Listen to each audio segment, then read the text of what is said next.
Numbers chapter 14. The whole community was in an uproar, wailing all night. All the people of Israel grumbled against Moses and Aaron. The entire community was in on it.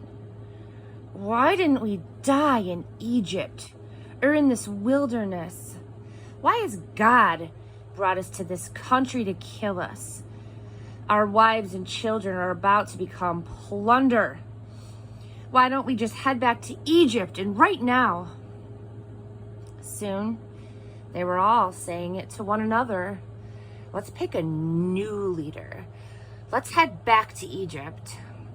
Moses and Aaron fell on their faces in front of the entire community gathered in emergency session. Joshua, son of Nun, and Caleb, son of Jephunneh, members of the scouting party, ripped their clothes and addressed the assembled people of Israel. The land that we walked through and scouted out is a very good land, very good indeed. If God is pleased with us, He will lead us into that land, a land that flows, as they say, with milk and honey, and He'll give it to us. Just don't rebel against God. And don't be afraid of those people. Why, we'll have them for lunch. They have no protection, and God is on our side. Don't be afraid of them. But up in arms now, the entire community was talking of hurling stones at them.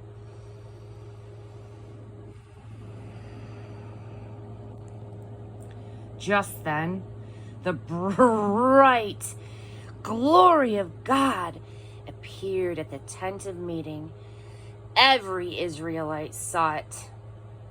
God said to Moses, "How long will these people treat me like dirt? How long refuse to trust me? And with all of these signs I've done among them, I have had enough."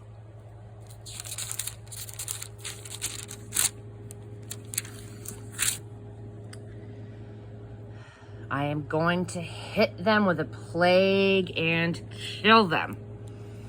But I'll make you into a nation bigger and stronger than they ever were. But Moses said to God, "The Egyptians are going to hear about this. You delivered this people from Egypt with a great show of strength. And now this? The Egyptians will tell everyone. They've already heard that you are God, that you are on the side of this people, that you are present among them, that they see you with their own eyes in your cloud that hovers over them, in the pillar of cloud that leads them by day, and the pillar of fire at night. If you kill this entire people in one stroke, all of the nations that have heard of what has been going on will say, since God couldn't get these people into the land which He had promised to give them, He slaughtered them out in the wilderness.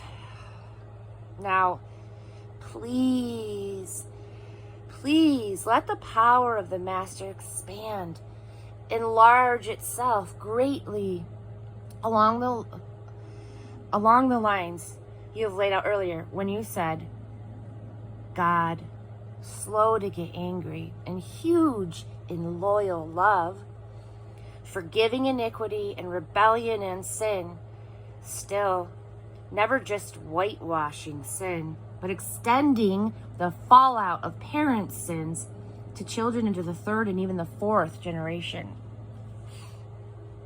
Please forgive the wrongdoing of this people out of the extravagance of your loyal love,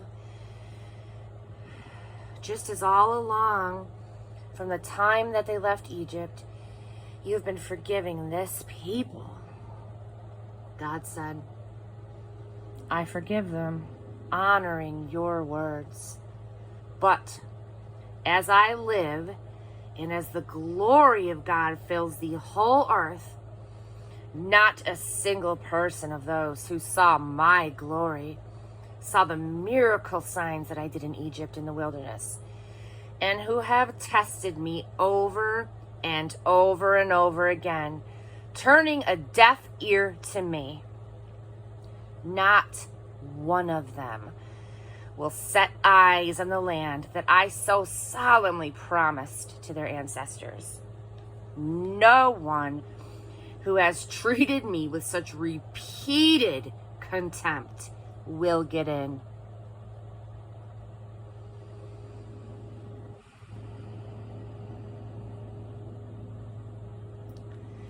But my servant Caleb, this is a different story.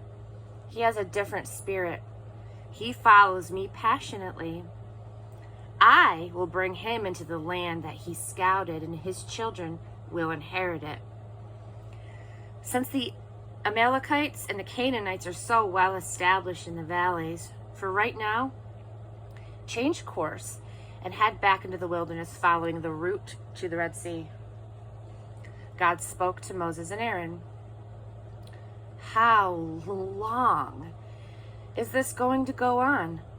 All of this grumbling against me by this evil, infested community.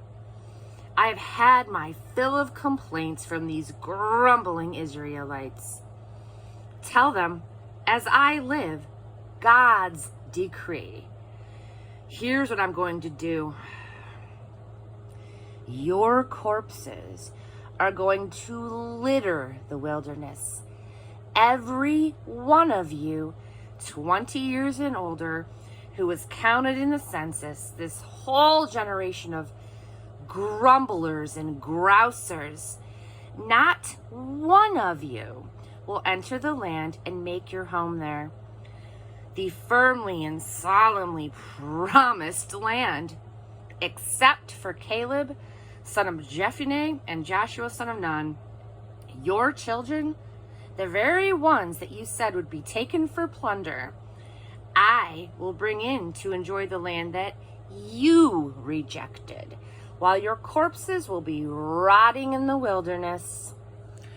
These children of yours will live as shepherds in the wilderness for 40 years, living with the fallout of your whoring unfaithfulness, until the last of your generation lies a corpse in the wilderness. You scouted out the land for 40 days. Your punishment will be a year for each day, a 40-year sentence to serve for your sins, a long schooling in my displeasure. I, God, have spoken.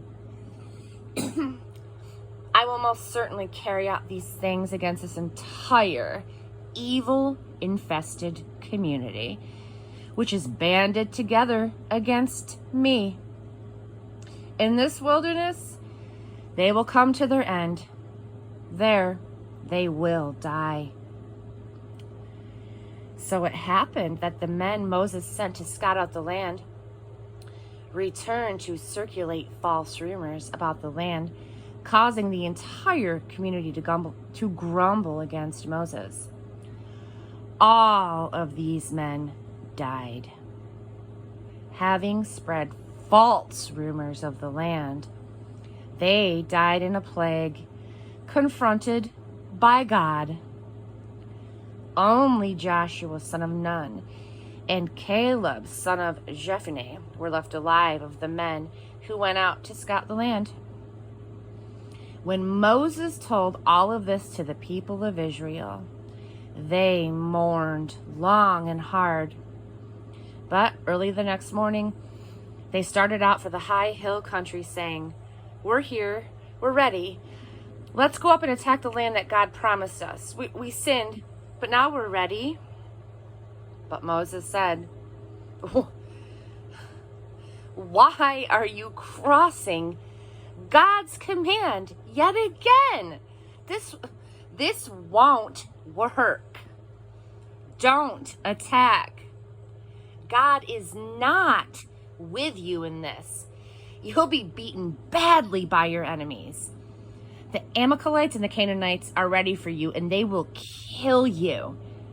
Because you have left off obediently following God, God is not going to be with you in this. But they went anyway, recklessly and arrogantly.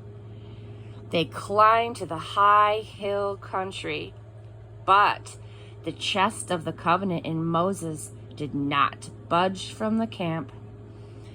The Amalekites and the Canaanites who lived in the hill country, they came out of the hills and attacked and beat them, a route all the way down to Hormah.